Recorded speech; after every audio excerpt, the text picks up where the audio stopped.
한 식탁 위 두 사건이라는 제목으로 말씀을 전하겠습니다. 예수님의 십자가는 성경 전체에서 가장 중요한 사건입니다. 그래서 예수님께서 십자가를 지신 마지막 일주일, 그 일주일 안에 벌어졌던 중요한 사건들은 마태, 마가, 누가, 요한 이 사복음서 안에 빠짐없이 기록되어 있습니다.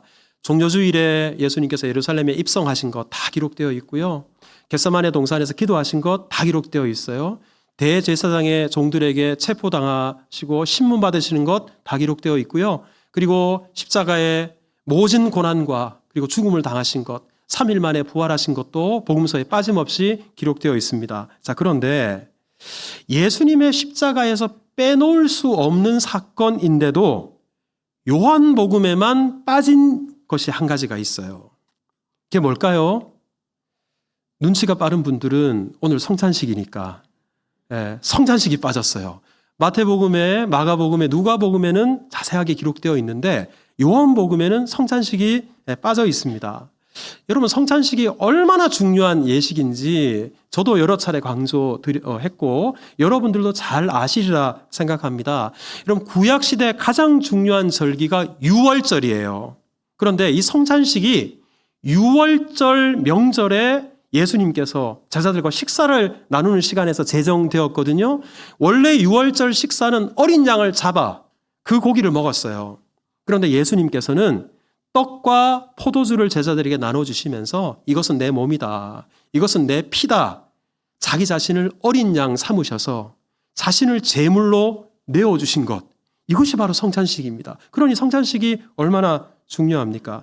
또한 우리 성찬식은 짐승의 피가 아니라 예수님의 피로 맺으신 새 언약이에요. 누가복음 22장 20절에 보면 예수님이 이렇게 말씀하십니다. 이 잔은 내 피로 세우는 새 언약이다. 여러분, 예전에 언약을 세울 때는 짐승을 잡아서 그 피를 가지고 언약을 체결했어요. 하지만 예수님은 더 이상 짐승의 피가 아니라 자기 자신의 십자가의 피를 가지고 하나님과 우리 사이에 막혀 있었던 죄의 담을 허물어 버리시고 하나님과 우리 사이의 관계를 용서와 사랑과 생명의 관계로 새로 시작할 수 있는 것. 여러분, 이게 바로 새 언약인데 이것을 제정하신 것이 바로 성찬 예식입니다. 얼마나 중요합니까? 뿐만 아니라 이 성찬 예식은 주님께서 어떤 일이 있어도 반드시 지키라고 명령하신 거예요. 고린도전서 11장 25절에 보면 보십시오. 이것을 행하여 마실 때마다 나를 말하고요, 기념하라. 이게 명령이거든요. 여러분, 지켜도 되고 안 지켜도 되는 게 아니라 반드시 지키라고 예수님께서 명령하신 겁니다. 그것도 언제까지 지켜야 되냐면 그 다음 절을 보시면 그가 오실 때까지, 예수님 다시 오실 때까지, 세상 끝날까지 예수님께서 반드시 지키라고 명령하신 겁니다. 이 정도로 성찬식이 중요해요. 그래서 초대교회 때는 예배 때 빠지면 안 되는 두 기둥이 있었습니다. 하나는 캐리그마라고 말씀을 전하는 것, 또 한 가지는 유카리스트, 바로 성찬입니다. 그러니까 여러분, 이 예배 시간에 이 두 가지가 빠지면 안 될 정도로 성찬이 대단히 중요한 예식입니다. 그런데도 오늘 우리가 읽은 이 요한복음에는 성찬 예식이 빠졌으니까 왜 그럴까? 왜 빠졌을까? 이런 질문이 생기는 겁니다. 물론 요한복음에 성찬식이 아예 전혀 흔적도 없는 것은 아니에요. 자, 오늘 우리가 읽은 요한복음 13장 저 뒷부분에 26절에 보면 이런 구절이 있어요. 예수님께서 가룟 유다에게 떡 한 조각을 적셔다가 주었습니다. 여러분, 이게 바로 뭐냐면 성찬 예식이에요. 그러니까 성찬 예식의 흔적은 분명히 남아 있습니다. 하지만 이 구절은 성찬식을 설명하거나 성찬을 강조하는 구절이 아니라 가룟 유다가 언제 예수님을 배신했나, 이걸 보여주는 구절이니까 우리 성찬식은 사실상 요한복음에는 생략된 것으로 볼 수 있는 겁니다. 자, 그렇다면 왜 요한복음은 성찬을 자세하게, 이렇게 중요한 예식인데도 기록하지 않았을까? 성찬식이 중요하지 않아서? 성찬식이 더 이상 필요하지 않아서? 결코 아닙니다.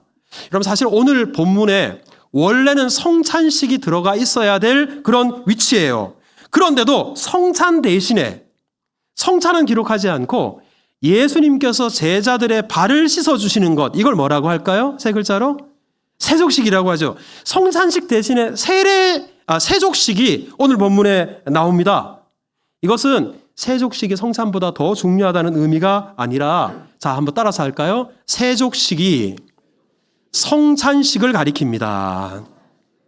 그런 의미가 있기 때문입니다. 여러분, 세족은 그 자체로 성찬을 준비하는 예식이고요. 그리고 세족을 통해서 우리는 더 중요한 성찬의 정신을 깨닫게 되고요.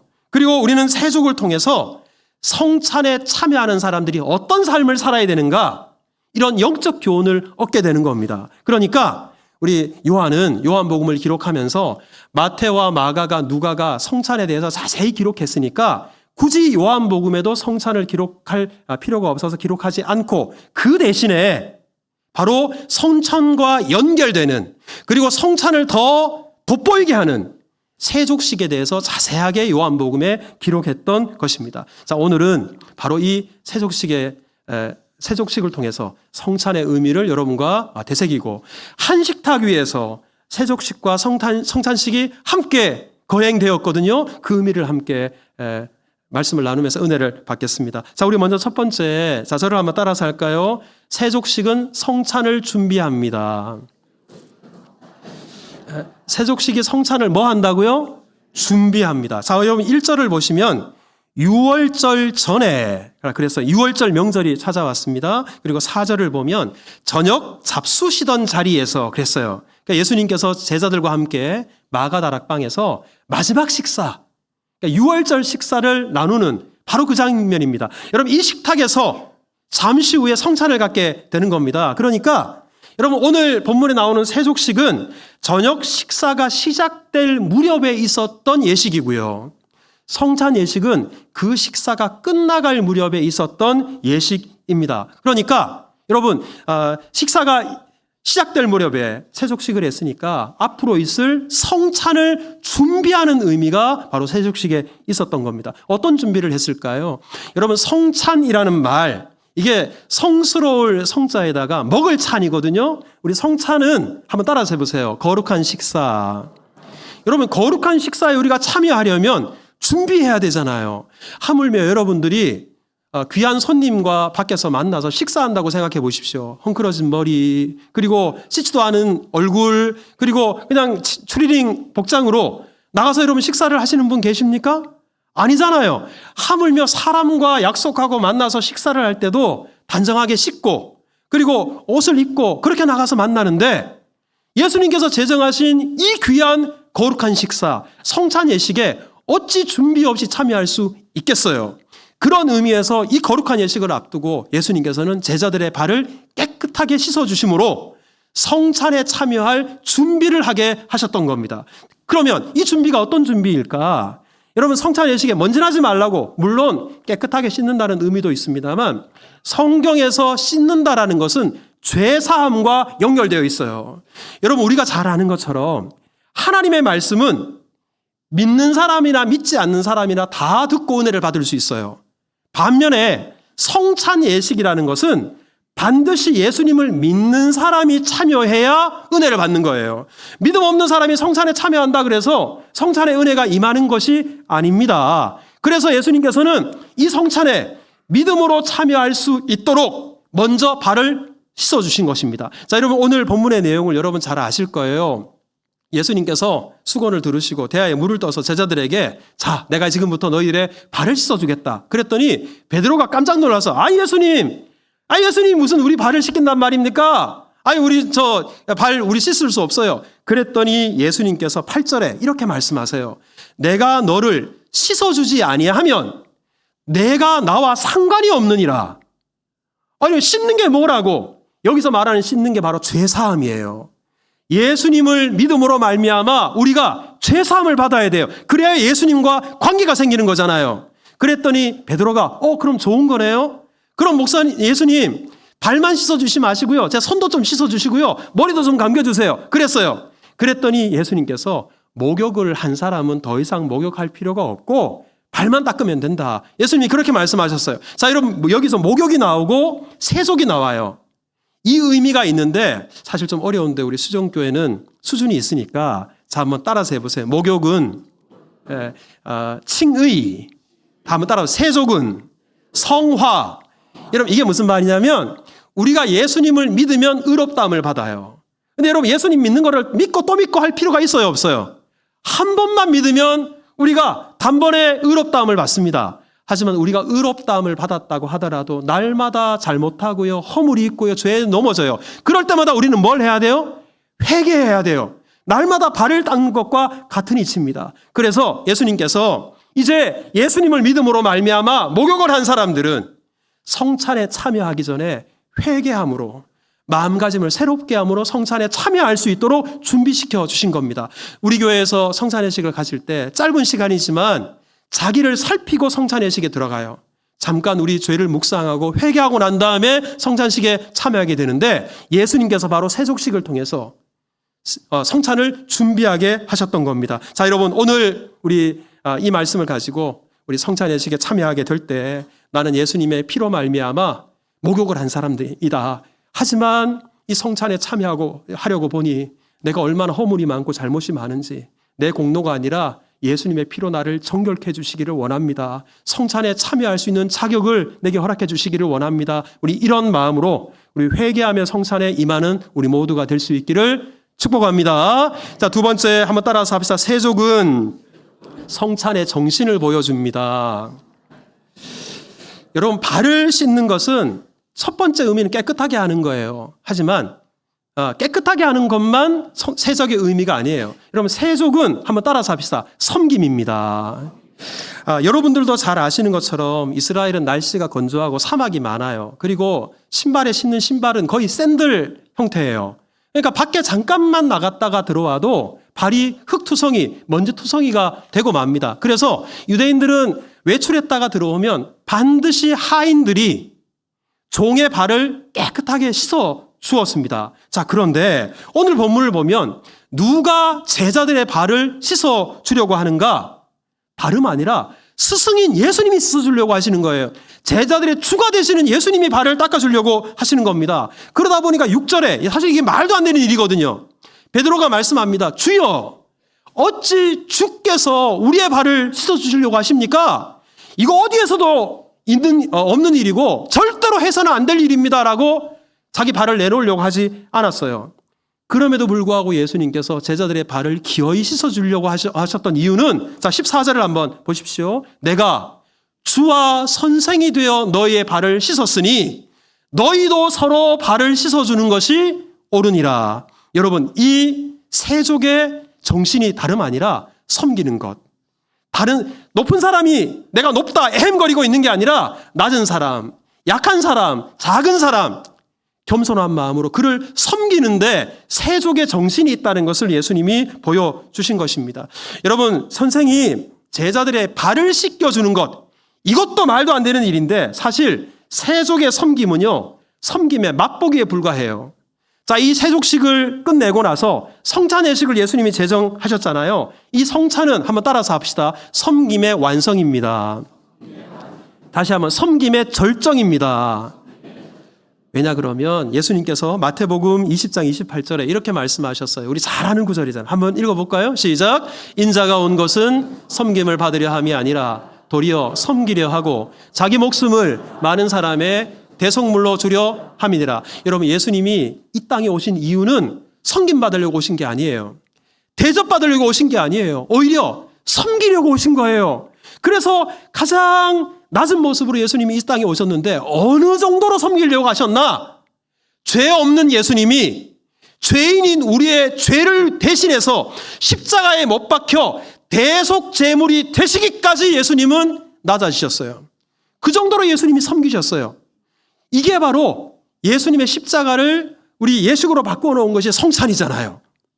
여러분, 세족이 섬김에 아주 맛보기에 불과하다면 성찬은 여러분 이 섬김의 절정입니다. 그래서 곧장 절정으로 들어가면 안 되잖아요.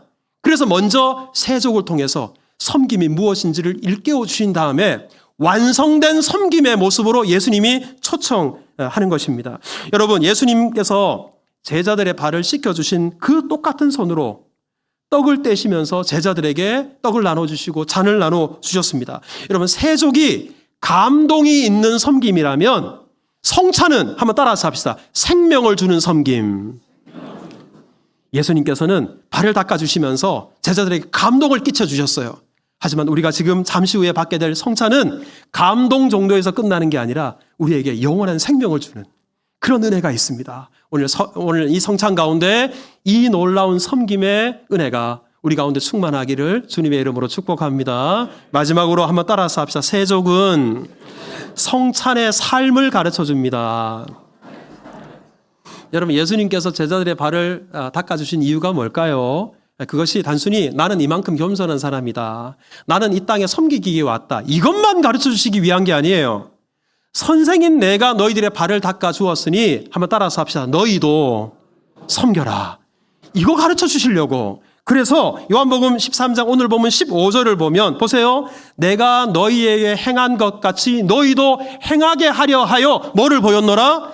본을 보였노라. 예수님은 말씀만으로 가르치신 게 아니고요, 행동으로, 실천으로 제자들에게 이렇게 섬겨라라고 가르쳐 주신 것입니다. 여러분, 바로 이 세족이 끝나고 나서 성찬이 이어지는데, 여러분, 성찬 또한 마찬가지예요.